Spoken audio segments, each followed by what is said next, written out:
We're not just here to win. We're here to dominate. I don't like to question what you think the record going to be. Well, shoot, I really want to say we're going to win it all. Because that's the way I think. But that gets controversial. Then I put y'all on the hook. And I don't know if y'all built for that right now. We're going through this summer to see if you built for that. You heard it. Deion Sanders wants to win it all, and that's what he wants to say. He understands as a head coach, he can't always say that because he's aware that he will put that kind of pressure on the team he just got. And he doesn't know if they can believe in each other that much to know that they're a national championship contender. And let me break this down for you. You're going to hear coaches talk like that. It's rare because the only coaches that talk like that are coaches that have won the national championship or gone through the college football playoffs and won. You'll hear Nick Saban, Kirby Smart occasionally talk like that. And that's to let them know the expectations. This is what we do here. We win. And they know what they're looking for, and they know what kind of message they need to tell their team. We just came off a national championship, or we've been in the mix for the last couple of years. This is what the expectations are. You're not going to be able to walk into anybody's stadium and think they don't know that this team has national championship aspirations and I need to give my best. There's no way you have Georgia on the schedule and think to yourself, oh, this is just Georgia. No, this is national championship CFP Georgia.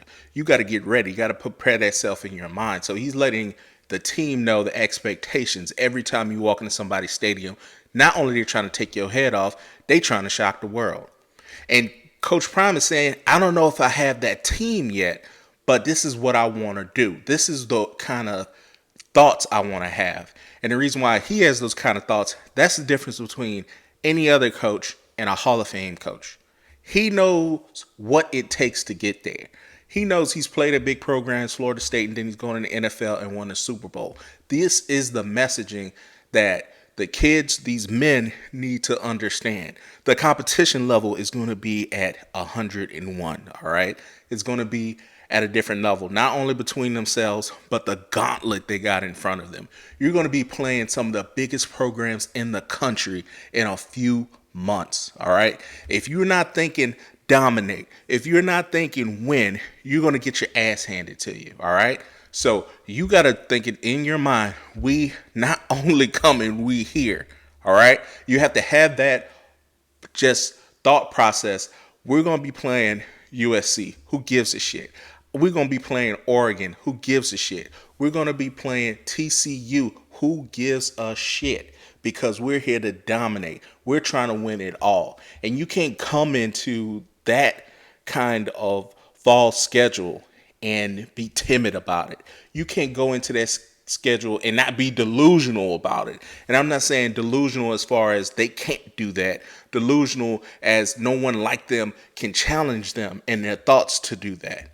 Because when you have that kind of thing, like, man, we're going against whoever, man, it's going to be tough. Hell nah. You're going to be going into a situation where you don't know what's going to happen. And when you have those kind of situations, it's hard to dominate. So you have a Hall of Fame coach that's done it on a major level in different sports, by the way. And he's telling you not only his mindset, but the mindset he's trying to frame for the summer. And they only have a short amount of time to do it.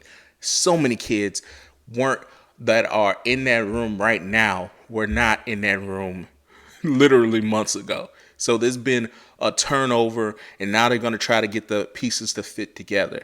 Now, can they do it? It's going to be tough, man. It's going to be really tough. I've kind of talked about this in some of the comments below, and some people have brought up good points. Just as a college football player, you use the spring to get ready for the fall. That's how it's designed. You have your coaching imprints, whether you're new or a veteran coach, you're trying to put your fingerprints on a team and craft a team to move it forward and put the best product forward in September. It is really hard to have kids that weren't there in the spring install a new, it's maybe not new, but learn a new, system in the summer and then have them fit together with the kids that remain from the spring to put the best product out in the fall. Now, I'm not saying I haven't seen that, just nowhere near this level. When I played, there was a tight end. out of I want to say he was in a community college, and he ended up just playing with some guys, and they told the coaches about it. This was post spring, and he ended up coming and had a scholarship offer that summer. So just say it's the summer of 2010, right? So the guy finished up spring 2010, played with some of my teammates, really impressed them, brought him to the coaches. In the summer 2010, he joined our team. He had to learn a new offense, but he was really, really good. It was one of those athletes you could just plug and play, and he played tight end. He was willing to, to block, and he was definitely one of the better like catchers on our team, especially at that position. So he played a major piece going into a fall 2010 season, but at times he didn't start. He definitely didn't start the season because he didn't know, the coaches didn't trust him.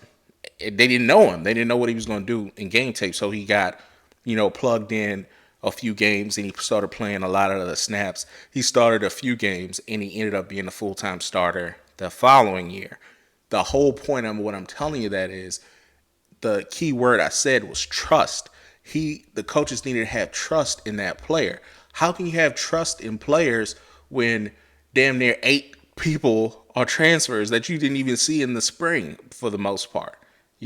So that's going to be the hard part. When things get tough and you're going against the national championship runner-up in the first game, things are going to get tough real fast and in a hurry.